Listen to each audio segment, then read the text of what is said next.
والله دبر marka laga hadlayo qarannimo oo waa halbowle marka ay joogto wada jirka iyo midnimada Soomaaliya laascaanood magaalo laga cisay calanka buluuga hortiisna bulshada halka degan helistiisa ay ku weyday kumanaan rag iyo dumar leh oo guluf la galay gumaystihii reer Yurub daraawish oo gobolkan fadhi u ahaa waa cududii ciidan ee ugu cuslay intii iska caabinta military kala hortagtay gumaystihii dalkan oo dhan dadka kale duraasiyo shalay dhagaxatuure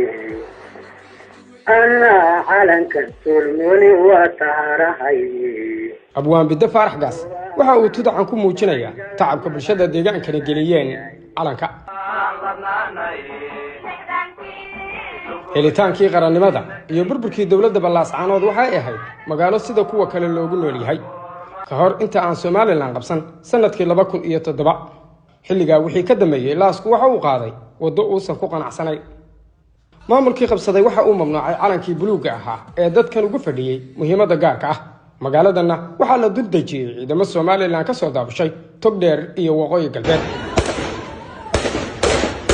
aburinta waxa kaliya ee maamulkaasi u cuskanayay in gobolkani uu ku jiro xuduud gumayste oo cudurdaar looga dhigayo kala goynta Soomaaliya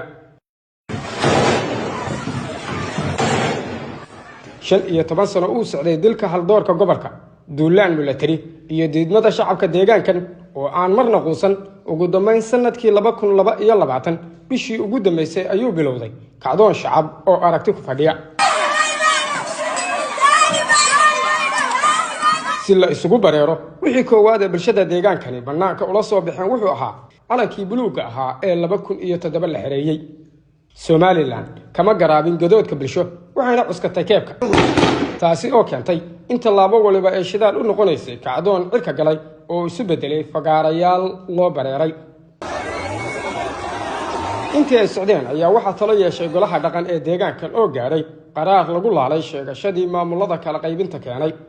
6 Febraayo 2023 ayuu soo baxay go'aankaas laakiin Somaliland uma cuntamin ciidise kama sugayn laascaanood waxa markaas la balixaadsaday dagaal qaatay 9 bilood oo xiriir ah ilaa la gaaray Agost 2023 oo wada la ismariyay maamulkii ku dhismay tacabka bulsho iyo talada waxgaradka waxa uu ku meel gaarkii kaga baxay muddo 2 sano ah kadibna Luulio oo ah bil ku suntan midnimada dalka 2025 ayaa laascaanood looga dhawaaqay dhismaha maamulka Waqooyi Bari oo ka dhashay midowga Maakhir iyo SSC Khaatumo dhismaha maamulkaas waxa gardaadinayay dawladda federaalka ah ee Soomaaliya laascaanood caasimadii maamulkana waa tan maanta martigelinaysa Soomaali meelo kala duwan isaga timi madaxdii maalmahan isaga daba tageysay marka laga yimaado dhamaadka toddobaadkan ayaa la sugayaa madaxweynaha Soomaaliya oo noqonaya midkii ugu horeeyay ee taga gobolada waqooyi ilaa 1986 ibaatinka madaxweynuhu waxa ay dadka deegaanka uga dhigan tahay in laga garaabay saburkoodii muddada dheer oo lala gartay muhiimadda midnimadii ay gaarka ka hayeen ee ay geliyeen tacabka naf iyo maal leh rayraanta ka muuqata foolkooda waxa ay muujinaysaa inaysan tacab khasaarin shacabku ku salaamaya